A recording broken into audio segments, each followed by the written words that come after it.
I can already feel the keyboard warriors coming for me on this one. Dud after dud after dud, because let's be honest, it's a romance. We know they're gonna come together in the end. Sorry, I have this one bit of hair that's really annoying me. I'm obviously devolving into insanity. It was just intense.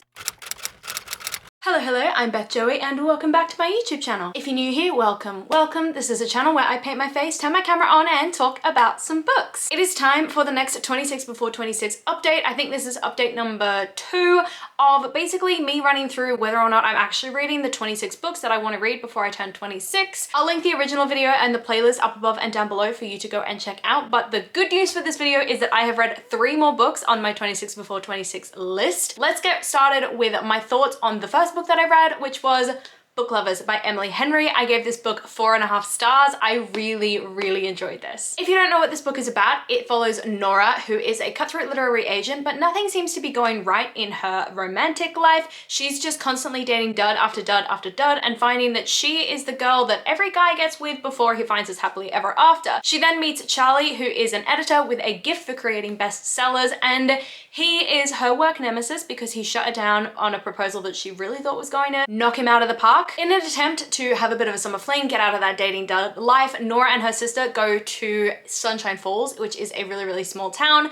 to just have a summer off together, you know, reconnect after a period of time where they felt quite distant. And she just continuously keeps bumping into Charlie rather than the sexy lumberjacks and the doctors and everything that she wants to be meeting. And I really love that this book really sort of makes fun of a lot of romantic tropes and a lot of romantic stereotypes in novels, and it just owns that. As for my review of this book, I really enjoyed the characters and how Emily Henry took me step by step through the various traumas and everything that they were going through in their lives, that being Charlie and Nora. But obviously it's important that both of these characters found their own recovery before coming back together in the end, because let's be honest, it's a romance. We know they're gonna come together in the end. I will admit though that I didn't like the lying and the secret keeping that was going on between Nora and her sister, but I think a lot of that was due to the fact that Nora expected a level of involvement in her sister's life that just wasn't healthy. So naturally, her sister was gonna try and repair that by keeping some things secret from her, but the things that she kept secret and the way she went about it, I didn't 100% love. As for the atmosphere, I just felt the tension as I was reading this book as the two characters went through disastrous dates and the mutual pining and everything like that in the story. And then when they finally came together, obviously it was this big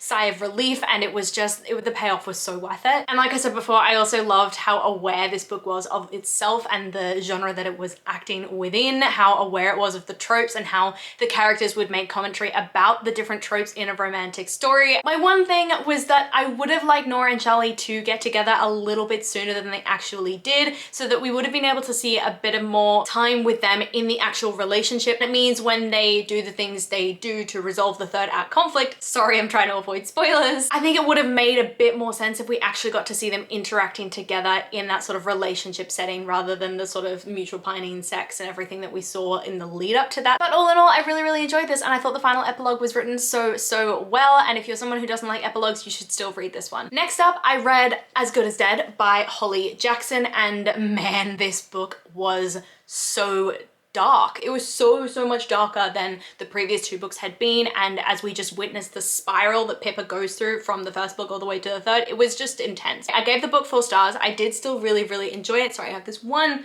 bit of hair. It's really annoying me. I'm trying to fix it. Please ignore me fidgeting with my hair. But anyway, like I said, I gave this book 4 stars. As for what it's about, it is the 3rd book in the Good Girl's Guide to Murder trilogy by Holly Jackson, and it focuses on a girl named Pippa Fitz-Amobi who, as part of her high school project, I think that she does at the end of her years in high school, she decides she wants to solve a case in her small town that everybody else believes that they have solved, but she believes the person that's sort of been accused of the murder of this golden girl in the town is actually innocent, only to find out that all the circumstances around this murder are just way more complicated and crazy than she ever thought they possibly could have been, and it takes her into this nuts spiral of all these cases that are connected to each other until we get to the final, like, penultimate case in this story. It's all linked up together, and my god, it's intense. In this story, Pippa is forced to deal with all of the skeletons that she has faced over the previous 2 books in all the cases that she's gone through, the mental instability that causes her, and then the prospect of actually becoming part of a case herself. She becomes the victim in this story. The level of detail that goes into as she's trying to like get herself out of that situation is honestly fascinating, if a little bit more in depth than I would have liked it to be. Pip really came to the forefront in this story, which meant obviously the other characters took a step back. Characters that we were seeing lots and lots in the first and second book didn't really appear much in this story, but I don't think that that was necessarily a bad thing, because the spiral that Pip was going through was so integral to the story. You really needed that time with her to just witness that downfall, and I think it was really impressively done. I mean, the atmosphere in the story is so dark and creepy and just terrifying. I think my only complaint was that a little bit too much time for my liking was spent on one aspect of the story, which is sort of like how Pippa deals with becoming the victim and how that evolves after the events take place. It was very step by step, and I don't think I needed quite as much detail as I got. Anyway, I gave this 4 stars. I really enjoyed it. There was a lot less mixed media in this book than there has been previously, but I don't think that was a downfall because the narrative really sung in this story. And last up, I read Babel by R.F. Kuang. I gave this book 3 stars. I can already feel the keyboard warriors coming for me on this one. This was just a very intense story. I think it was amazing book, wrong place, wrong time. As for what this book is about, it follows, from what I can remember, a guy named Robin who is basically taken away from his family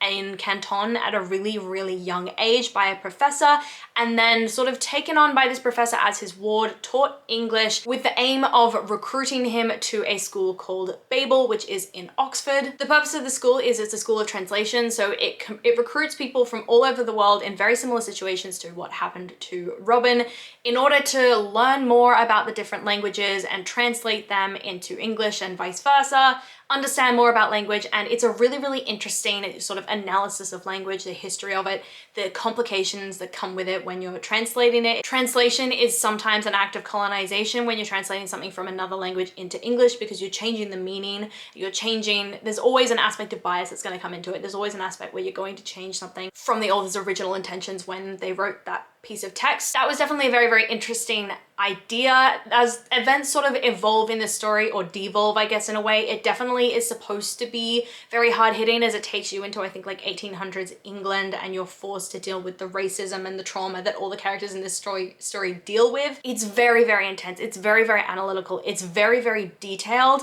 and it's very academic, which meant that my enjoyment of it definitely struggled. My attention to it definitely waned, because this isn't just my style of story. I'm much more about plot, about fun, about drama, about all those sorts of things, and this was just incredibly intense, very character driven, very world driven. The ending also did really seem to rush towards a conclusion. The plot leading up to the point where the major catalyst happens and everything turns to shit was it was the majority of the book. It was really slow moving until you get to that catalyst, and all of a sudden things start happening really quickly. I think for this book, it is by no means a bad book. I think for the right audience, it is absolutely perfect. I know there are booktubers out there who have absolutely like died reading this book. They've loved it so much, and I think it's one of those books where it's like, right reader, amazing. Wrong reader, like myself, you really struggle through it. It was definitely a masterpiece, but it was not the masterpiece for me. So these are the 3 books that I have read most recently in terms of my 26 before 26. This is where I'm up to at the moment. I'm not reading any currently, so I'm scared for January's 26 before 26 because I haven't actually started any, and I don't have any ambition to start any on that list. But yeah, Book Lovers, Good as Dead, Babel, obviously we got 4.5 for 3, so I guess I decreased my enjoyment throughout the month that I was reading these, but still incredible books for the right audience. And I think each one of these books, yeah, could be something incredible if you are the reader that is intended for it. That's basically another way to say what I just said, pretty much. I'm gonna stop rambling because I'm obviously devolving into insanity. So I hope you enjoyed this video. Come and let me know in the comments down below if you've read any of these books, loved them, hated them. If you think there's something I missed in them, please don't come for me about Babel. I honestly just think I'm the wrong person for that story, which is why I didn't love it, but I can acknowledge that it is an incredible book. I really hope that you enjoyed this video, and if you did, please do let me know by liking, subscribing, and hitting that notification bell all down below. It is a super easy way to help my channel grow, and I will see you lovely people in my next video. Bye!